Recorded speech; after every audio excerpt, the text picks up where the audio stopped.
Saat ini kursi pelatih timnas sepak bola Indonesia masih lowong usai Patrick Kluivert diberhentikan Oktober kemarin. Beberapa nama bermunculan, salah satunya Timur Kapatse yang bahkan datang ke Indonesia. Lalu kini santer beredar pelatih asal Belanda berdarah Maluku yang kini menjadi asisten di Liverpool, Giovanni van Bronckhorst, bakal merapat ke timnas. Ketua Umum PSSI Erick Thohir bilang federasi belum ambil keputusan karena proses wawancara masih berjalan dan kebutuhan timnas baru ada bulan Maret 2026. Erick juga tegaskan belum ada komunikasi langsung dengan nama-nama yang dirumorkan publik. Kalau pelatih untuk tim nasional, kita berikan waktu untuk exco ataupun semua untuk melihat siapa yang nanti hasil interview ataupun dan kita tidak perlu buru-buru karena memang kan yang namanya ke depan itu nanti baru bulan Maret ya. Nah, itu pada kesana dah. Tapi namanya udah mengerucut ke berapa Pak jumlahnya Pak? Belum, nanti ada prosesnya. Ada prosesnya. Dari Belanda Pak? Dari Belanda lagi? Belum Belum tahu. Bang, kemarin Timur Kapatse sudah tiba di Indonesia ngapain Pak? Ada komunikasi ini Pak? Saya nggak ada. Tapi kalau di list 5 itu ya nanti dinamikanya pasti terjadi. Tapi kalau saya belum ada. Saya nggak bisa ngomong karena itu kan masih proses. Kepala Badan Tim Nasional yang juga anggota Komite Eksekutif PSSI, Sumarji, mengaku diutus ke Eropa untuk mewawancara calon pelatih timnas Indonesia. Sejauh ini ada 5 nama yang sudah masuk list PSSI. Sebenarnya ada satu nama lagi yang menurut analis sepak bola layak jadi kandidat pelatih timnas, yakni Heimir Hallgrimsson, pelatih Irlandia asal Islandia. Hallgrimsson kini tengah fokus membawa Irlandia lolos Piala Dunia 2026 lewat babak playoff. Pelatih Irlandia saat ini yang juga punya track record cukup baik dan kalau saya katakan dia punya rekor yang bisa dibilang punya cukup mentereng lah karena satu sisi dia pernah membawa Islandia timnas negaranya untuk masuk ke Piala Eropa 2016, lolos ke Piala Dunia 2018, bahkan juga di level Asia juga sudah sempat melatih bersama Al Arabi di Qatar. Tentu nama ini juga yang salah satu yang mengerucut saat ini. Timnas sepak bola Indonesia sudah tergolong lama tidak berkumpul untuk menjalani laga resmi seperti FIFA Matchday. Laga FIFA baru akan ada lagi sekitar Maret 2026. Jadi pelatih timnas semestinya sudah ada akhir tahun ini atau awal tahun depan. Tim Liputan, Kompas TV.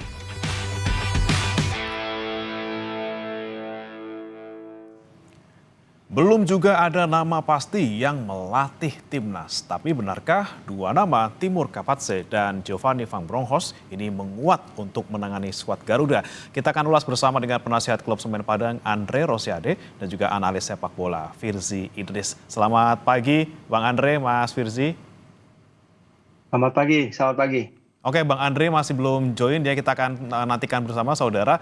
Tapi saya mau ke Mas Firzi dulu. Mas Firzi, ini kan kita belum tahu nih, ada 5 sebenarnya yang lagi diproses sama PSSI ya untuk menjadi pelatih timnas Indonesia. Kemudian muncul nama ada Bronckhorst, kemudian ada juga Timur Kapatse. Kalau menurut Anda, benar nggak sih 2 orang ini masuk dalam radar pelatih timnas? Ya, PSSI udah beberapa kali ya kami di media juga udah mencoba menanyakan siapa sosok 5 itu. Apakah mereka benar seperti yang diberitakan di media ya, nama-nama yang beredar, Kapatse, Jesus Casas, Van Bronckhorst, dan beberapa nama lain yang belum terlalu disebar namanya. Cuman dalam hal ini memang PSSI benar-benar tight lip ya, dalam artian mereka tidak ingin mengumbar terlalu banyak. Bahkan nggak ada informasi sama sekali terkait negara asal atau dari mereka dari mana. Cuman kemarin dalam sesi konferensi pers untuk perkenalan Coach Nova sebagai pelatih timnas U20 kan juga memang disebutkan oleh Pak Sumarji dan juga Pak Sekjen Yunus Nusi bahwa mereka ini tidak disebutkan namanya karena masih terikat.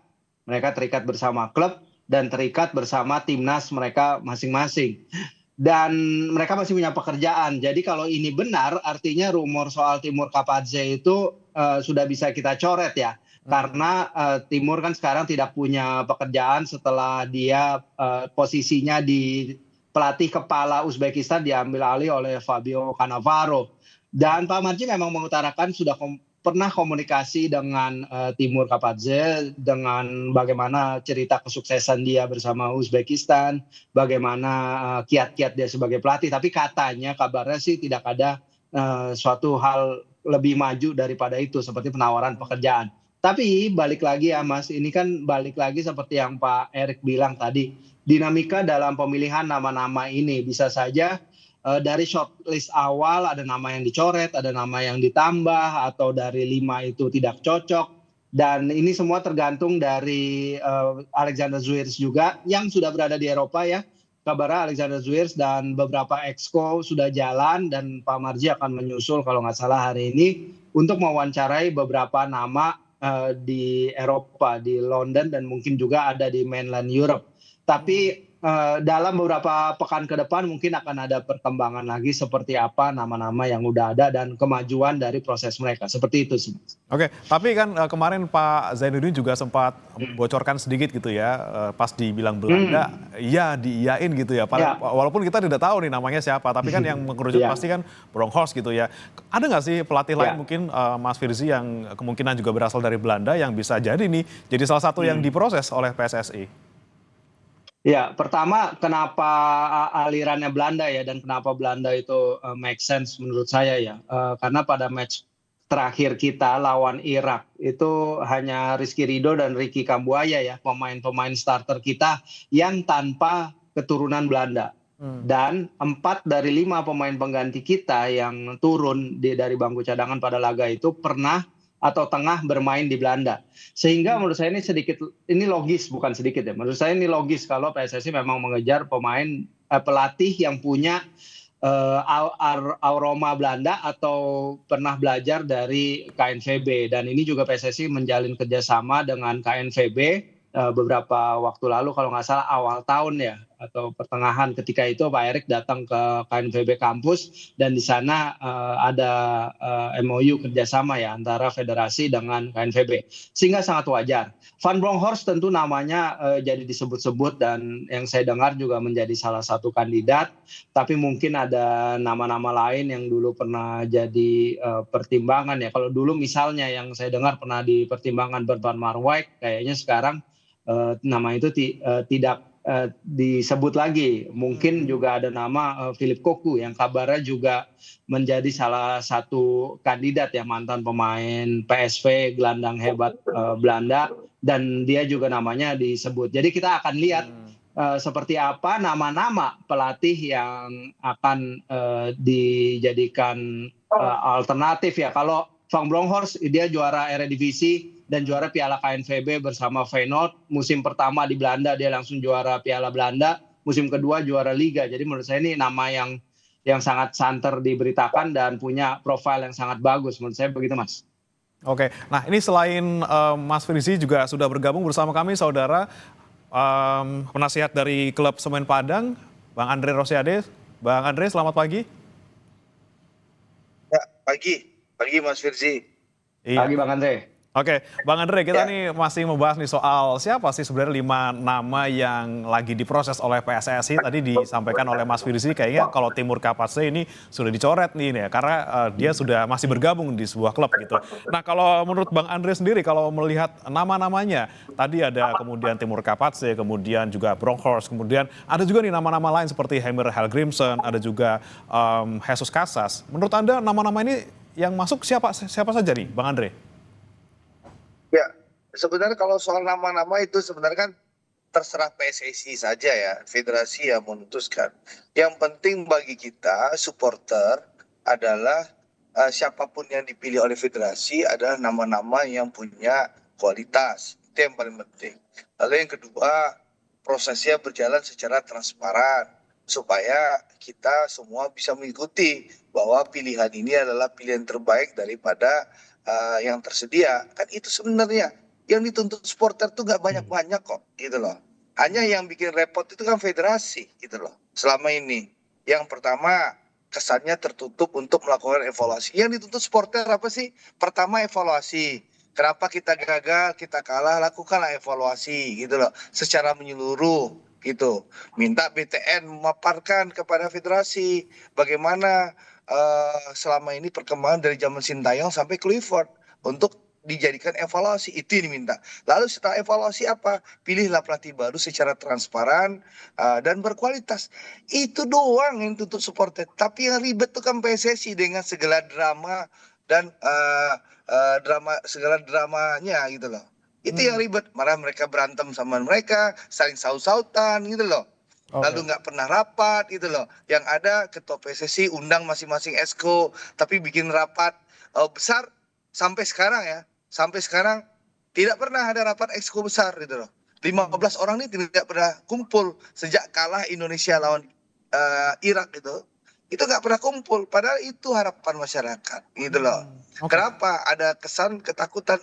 Ya tuntutan masyarakat tuh hanya sederhana, nggak banyak-banyak, evaluasi lalu pilihlah yang transparan. Nah, siapa yang dipilih itu sebenarnya hak federasi ya. Jadi kita tentu berharap yang dipilih ya yang berkualitas, mau siapa namanya, Jesus Casas, Timur Kapatse, atau Giovanni Van Bronckhorst.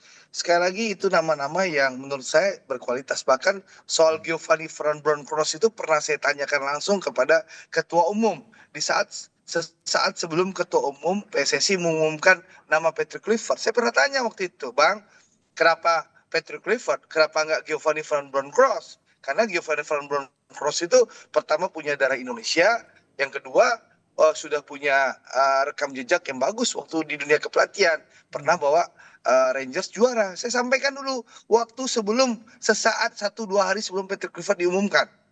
Nah, setelah pemecatan Sintayong itu, saya telepon beliau, lalu beliau bilang Giovanni Van Bronckhorst itu ditolak pemain katanya. Karena apa? Karena orangnya keras gitu loh. Beda sama Kluivert yang diterima oleh pemain. Nah, ini omongin Pak Erik ditelepon dulu sama saya gitu loh. Nah, tapi kalau Giovanni Van Bronckhorst dipilih oleh PSSI, ya silakan, monggo. Itu haknya PSSI, tapi lakukanlah secara transparan gitu loh.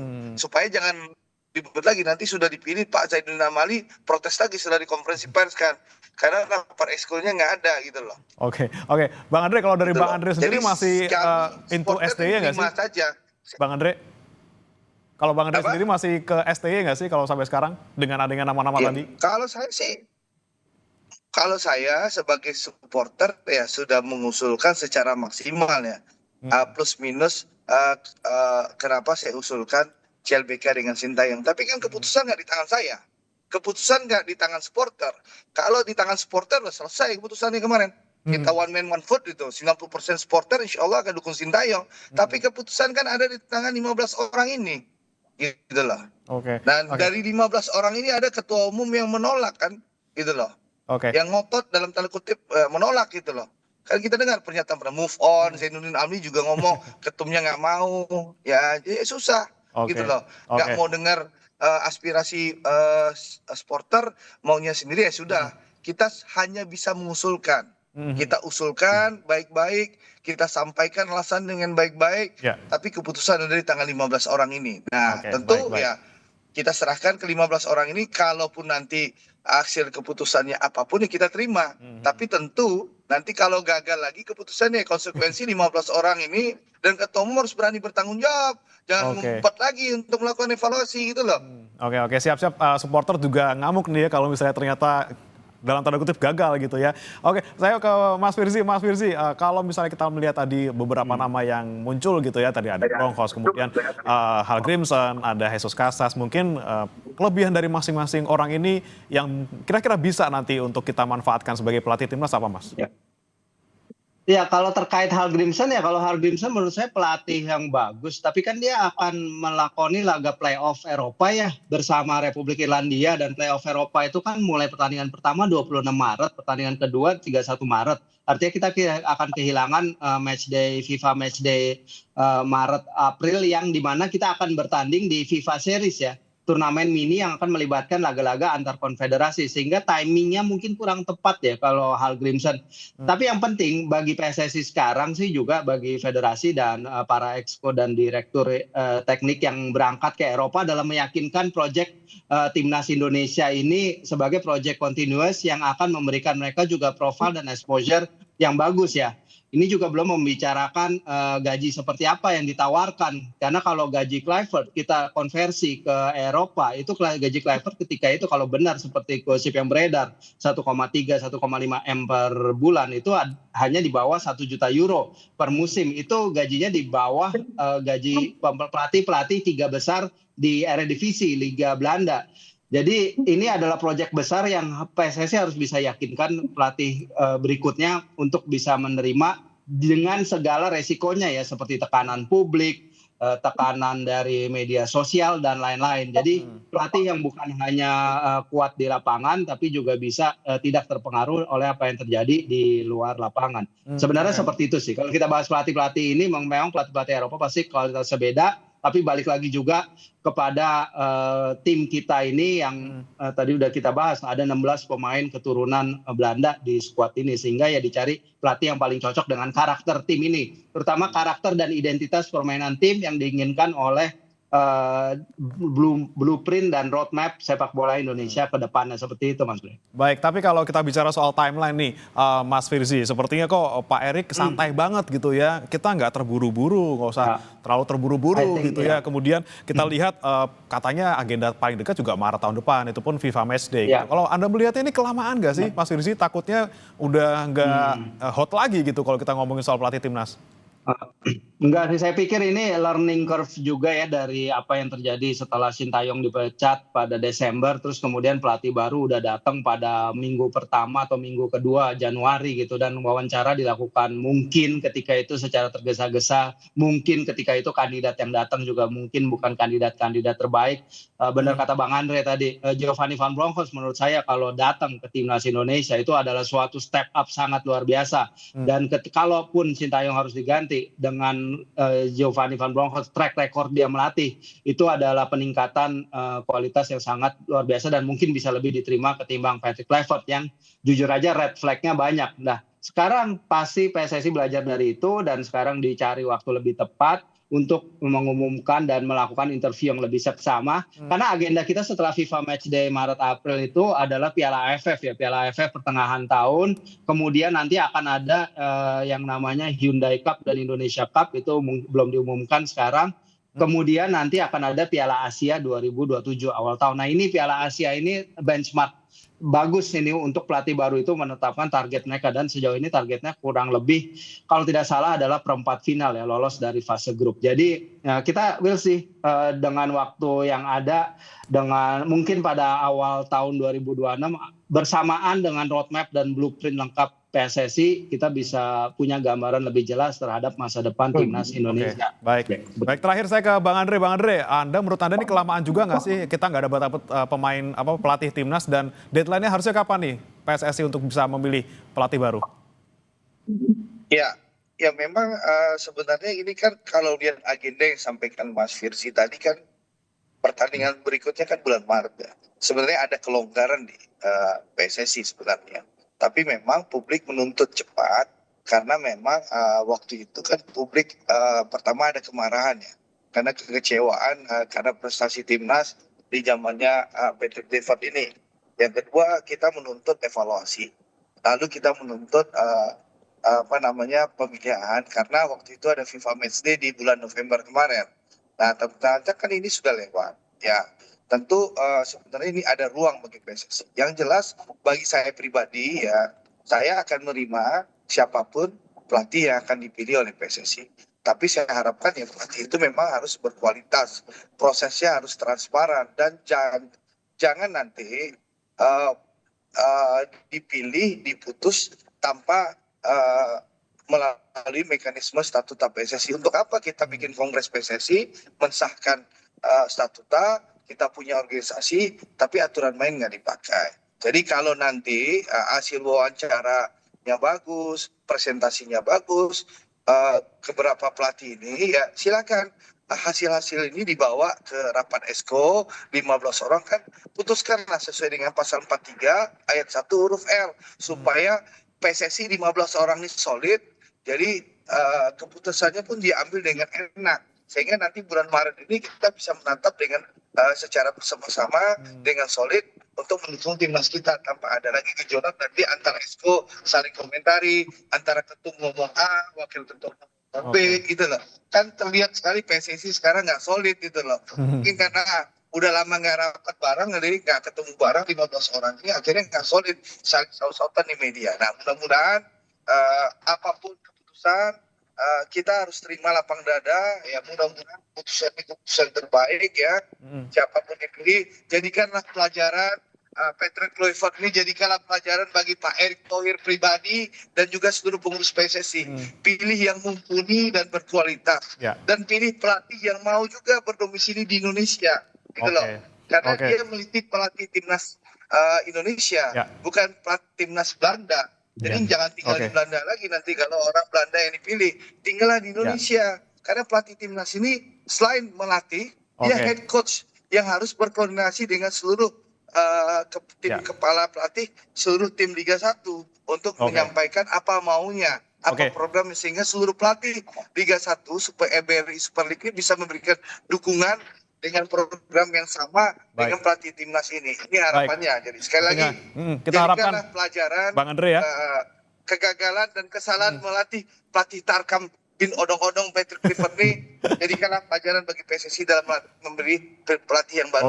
Itu saja sih. Kita harapkan ya proses ini transparan, cepat, dan juga bisa menghasilkan pelatih yang punya kemampuan, track record yang bagus, dan juga kesesuaian karakter dengan pemain juga bagus, komunikasi bagus, dan mau tinggal di Indonesia. Terima kasih Bang Andre Rosiade, penasihat Semen Padang FC, dan juga Mas Firzi Idris, analis sepak bola, sudah bergabung bersama kami di Sapa Indonesia Pagi.